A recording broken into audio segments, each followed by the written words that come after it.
నేను నిన్ను చాలా మిస్ అవుతున్నా రాధి. చాలా మిస్ అవుతున్నా, చాలా గుర్తుకొస్తున్నావు. బట్ ఏం చేస్తాం. కానీ నేను వచ్చుడితోనే అయితే నీకైతే తాళి కడతాను Radhi. Love you, love you, miss you, love you. నాతో నవ్వట్లేదమ్మా, చాలా పెయిన్గా ఉంది హార్ట్లో. నీకైతే ఎప్పుడు నేను ఈ ప్రేమనైతే నా నుండి నీ నుండి మన ఇద్దరం జీవితాంతం ఇలా కలిసిమెలిసి ఒకటే ఇంట్లో ఉండాలని నా కోరిక. ఆ కోరిక నువ్వు ఎంత దూరం తీసుకెళ్తావు అనేది your decision. But for ever never నువ్వు ఎప్పుడు నాకు డిఫరెంట్. ఇంకా అంటే ఇంకా అది నువ్వు వేరు, ఇంకా అందరు వేరు, నా బెస్ట్ వేరు, నువ్వు వేరు అంతే. నీ లెవర్ వేరు, ఇంక అంతే. నీకు తాళి కట్టిన తర్వాత నీకే అర్థమవుతుంది నా ప్రేమ. సరే నీ నా ముద్దుల పెళ్ళమా, నువ్వు ఎట్లా అంటే అట్లనే. నీకు ఎక్కువ కష్టపడకు, నీకు చూడు, నీకు అయినంత వరకే చూడు, నేను వద్దంటలేను, ఓకేనా? అరే మాదేవ్, నేను మాట్లాడతాను, సాయంత్రం మాట్లాడతాను. హరహర్ మహాదేవ్. ఓం నమ శివ, అగోరికాళీ నమ, గురుదత్తే నమ, సనాతన బంధువులకు, హిందూ బంధువులకు హరహర్ మహాదేవ్. ఇప్పుడు ఏదైతే నేను ఒక లైవ్ చూశాను, రాధిక అనే ఆమె అడ్వకేట్, ఆమె లాయర్గా చేస్తుంది. ఆమెకు పెళ్ళై భర్త వేరే వాళ్ళతో వెళ్ళిపోయిండు.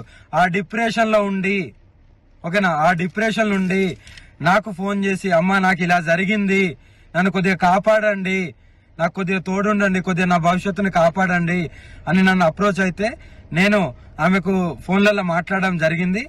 కానీ ఏదైతే ఆమె ఇప్పుడు పెళ్లి చేసుకున్నామో, నాకు తాళి కట్టింది అనేది ఇదంతా అబద్ధం. నేను ఒకటో తారీఖు మధ్యప్రదేశ్లో ఉన్నాను. మధ్యప్రదేశ్లో నా కారు చెడిపోతే నేను అక్కడ మధ్యప్రదేశ్లో ఉన్నాను. కానీ ఏదైతే తాళి కట్టిందని అంటుందో అవి ప్రూఫ్స్ కావాలి నాకు. ఏదో పసుపు గమ్మో పసుపు తాడో చూపిస్తే కాదు, ప్రూఫ్స్ అనేటివి కావాలి. అది కంపల్సరీ చూపియాలి కూడా. ఇంకోటి ఏంటంటే నా ఆడియో రికార్డింగ్ మాత్రమే పెడుతుంది కదా, మరి ఆమె మాట్లాడిన ఆడియో రికార్డింగ్ కూడా కావాలి. ఆమె మాట్లాడిన ఆడియో రికార్డింగ్ కూడా బయట పెట్టాలి. మందు డబ్బా పట్టుకొని, అమ్మా నువ్వు లేకుంటే, స్వామి అని పిలుస్తా, స్వామి నువ్వు లేకపోతే నేను చచ్చిపోతాను, నువ్వు నన్ను కాపాడుకో, నాకు తోడుండు, ఒక ఆశ్రమం పెడతాను, నీకు ఆశ్రమం కట్టిస్తాను, అక్కడ ఉంటాను అని ఎలా అన్నావు? నువ్వు ఏ ఉద్దేశంతో అన్నావు? నువ్వు ఎంత డిప్రెషన్ నుండి అన్నావు? ఇంకోటి, నేను లవ్ యూలు, మిస్ యూలు అనేటివి నేను, అది నా కామన్ వర్డ్. అందరితోని ప్రేమగా ఉంటాను, ప్రేమగా మాట్లాడతాను, నాకు అదొకటే తెలుసు. ఎవరిని నేను ద్వేషించను, ఎవరితో నేను అలా ప్రవర్తించను. ఎందుకంటే ఎవరైనా సరే కష్టాలలో ఉండే బయటికి వస్తారు. ఆ బయటికి రావడానికి నేను వాళ్ళతో ప్రేమగానే మాట్లాడతాను. అవి నా common words, love you, miss అనేది. కానీ దాన్ని ఎలా మీరు పోర్ట్రేట్ చేస్తున్నారు? ఆ అమ్మాయికి కూడా సిగ్గులేదా? మరి ఇప్పుడు నేను వర్షిని పెళ్లి చేసుకుంటాను, వర్షినిది అన్నప్పుడు ఇన్ని రోజులు లేంది ఈ రోజు ఎందుకు మీడియా ముందుకు వచ్చినావు? అదే రోజు వచ్చి మీడియా ముందు మాట్లాడొచ్చు కదా, అంత దమ్ము లేదా? ఇప్పుడు నీకెవడో వచ్చి చెప్తే నువ్వు మీడియా ముందుకు వస్తున్నావా? ఎవడో వచ్చి, నువ్వు లాయరే కదా, అదే రోజు నువ్వు కోర్టులో, అదే నువ్వు చేసే కోర్టులోనే నువ్వు పిటిషన్ వేసుకోవచ్చు కదా. ఇప్పుడు నువ్వు లాయర్ కాబట్టి అలా కూడా చేస్తావేమో. నువ్వు ఆ రోజు ఎందుకు మీ లాయర్ల సమక్షంలో అందరికి ఎందుకు చెప్పలేదు? మాకు ఇలా పెళ్ళైంది, మేము ఇలా అని మీ ఊరోళ్ళకు, మీ అమ్మ నాన్నకి ఎందుకు చెప్పలేదు? మరి అంటే దేనికైనా తెగిస్తారా? నీ మొగుడు పోయిన డిప్రెషన్ లో, నీ మొగుడు వెళ్ళిపోయిన డిప్రెషన్ లోకి వెళ్ళి బయటికి రావలేదా అని ఫోన్ చేసిన దానివి ఇప్పుడు నా మీద నిందలేసి అంత పెద్దదానివి అయిపోయినావా? నీ ఆడియోలు కూడా బయటికి రావాలి. పెళ్లి చేసుకోమని అడిగింది నువ్వు, పెళ్లి చేసుకుంటానని అడిగింది నువ్వు, పెళ్లి చేసుకోకుండా మందు దాగి చనిపోతా అన్నది నువ్వు. నీ ఆడియోలు బయటికి తీ. నువ్వు ఆడియో రికార్డింగ్ పెట్టుకున్నావేమో, బయటికి తీ. నేను పెళ్లి చేసుకునే దాన్ని అయితే అందరికి చెప్పుకుంటారు కదా, నువ్వు నాతో వస్తావు కదా. మరి నీ దగ్గరికి ఎప్పుడైనా వచ్చానా? నిన్ను కలిశానా?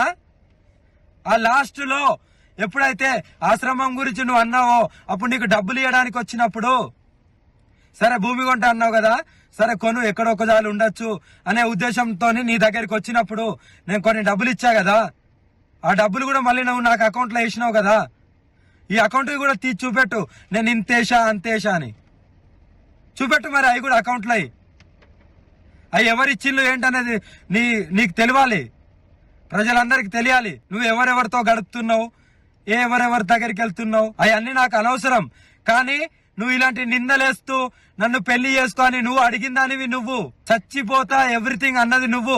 చచ్చిపోతాను, నేను బతుకుతలేనంటే నీకు నేను లవ్ యూలు మిస్ యూలు చెప్పాను తప్ప ఎందుకు ఒక ఆడపిల్ల ప్రాణం ఊరికే పోవడము అని ఆ డిప్రెషన్లోకి వెళ్ళి బయటికి తీయడానికి అన్నాను తప్ప నిన్ను పెళ్లి చేసుకున్నా రుజువులు ఎక్కడున్నాయి? కావాలి నాకు అవి. నువ్వు బెదిరిస్తున్నావనే కదా నేను తాళి కడతాను సరే ఉండు అని ఊరికే అన్నది. నీకు కట్టానా? నీకు కట్టింది చూపెట్టు, మరి నీకు కట్టింది చూపెట్టు. మెడలో తాళీలు అంటున్నావా? ఇగో నా దగ్గర చాలా ఉంటాయి, ఓకేనా? ఇది అమ్మవారి తాళీలు, ఓకేనా? మరి ఎలా అంటావు నువ్వు? నిర్ధారణ లేని మాట్లాడద్దు. నీ దగ్గర ఏం ప్రూఫ్లు ఉన్నాయో చూపి, మీడియాకు ధైర్యంగా చూపి, నిరూపించుకో. కానీ నిందలేయడం కాదు. నిజంగా పెళ్లి అయితే వర్షిని విషయం ఇప్పటికీ దగ్గర ఒక నెలకు పైన అయింది. అప్పటి నుండి నువ్వు ఎందుకు రాలేదు? అప్పుడు వచ్చి నువ్వు డైరెక్ట్ నువ్వు ఒక కోర్టులో చేస్తున్నావు కదా, నువ్వు ఒక లాయర్వే కదా, మరి నువ్వు ముందుకు వచ్చి నువ్వు ఎందుకు చెప్పలేదు? ఇప్పుడు ఎందుకు వచ్చావు? ఎవరో ఇన్ఫ్లుయెన్స్ చేస్తే వస్తున్నావా? ఎవరో ఇన్ఫ్లుయెన్స్ చేస్తే వస్తున్నావా? నీ ఆడియో రికార్డులు కూడా బయటికి పెట్టు, నాకు రుజువులు కావాలి, లేకపోతే ఎవరిని వదిలేది లేదు. మీరేం చేస్తారో చేసుకోండి. ఇవన్నీ కల్పితాలు మాత్రమే. నమ్మితే నమ్మండి, లేకపోతే లేదు. కానీ ఏదైతే ఉందో అది నిర్భయంగా చెప్పడమే నాకు తెలుసు. లవ్ యూలు మిస్ యూలు నేను చాలా మందికి చెప్తాను, చాలా మంది బాధలో ఉంటారు కాబట్టి. దాన్నే పట్టుకొని గింజుకోవడం కాదు. నేను తాళి కడతా అన్నది ఆమె మందు డబ్బా వీడియో కాల్ చేసి మందు డబ్బాతో నేను చచ్చిపోతాను కంపల్సరీ, నాకు ఈ డిప్రెషన్లోకి వెళ్ళి, నా మొగుడు పైన డిప్రెషన్లోకి వెళ్ళి నేను బయటికి రావట్లేదు, మీరన్నా తోడుంటారంటే నేను ఆ క్షణంలో సరే అమ్మా అని ఆ క్షణంలో అలా నేను అనడం జరిగింది. ఆమె ఊహకు వదిలేస్తున్నాను. రుజువులతోని మీడియా ముందుకు వచ్చి చెప్పు. మీడియా ముందుకు వచ్చావుగా, మీడియా ముందుకు వచ్చి చెప్పు. హరహర మహాదేవ్, హరహర మహాదేవ్. ఓం నమ శివ, అఘోరికాళీ నమ, గురుదత్తే నమ, సనాతన బంధువులకు, హిందూ బంధువులకు హరహర మహాదేవ్. ఇప్పుడు ఏదైతే నేను ఒక లైవ్ చూశాను, రాధిక అనే ఆమె అడ్వకేట్, ఆమె లాయర్ గా చేస్తుంది. ఆమెకు పెళ్ళై భర్త వేరే వాళ్ళతో వెళ్ళిపోయిండు. ఆ డిప్రెషన్ లో ఉండి, ఓకేనా, ఆ డిప్రెషన్ నుండి నాకు ఫోన్ చేసి అమ్మ నాకు ఇలా జరిగింది, నన్ను కొద్దిగా కాపాడండి, నాకు కొద్దిగా తోడుండండి, కొద్దిగా నా భవిష్యత్తుని కాపాడండి అని నన్ను అప్రోచ్ అయితే నేను ఆమెకు ఫోన్లలో మాట్లాడడం జరిగింది. కానీ ఏదైతే ఆమె ఇప్పుడు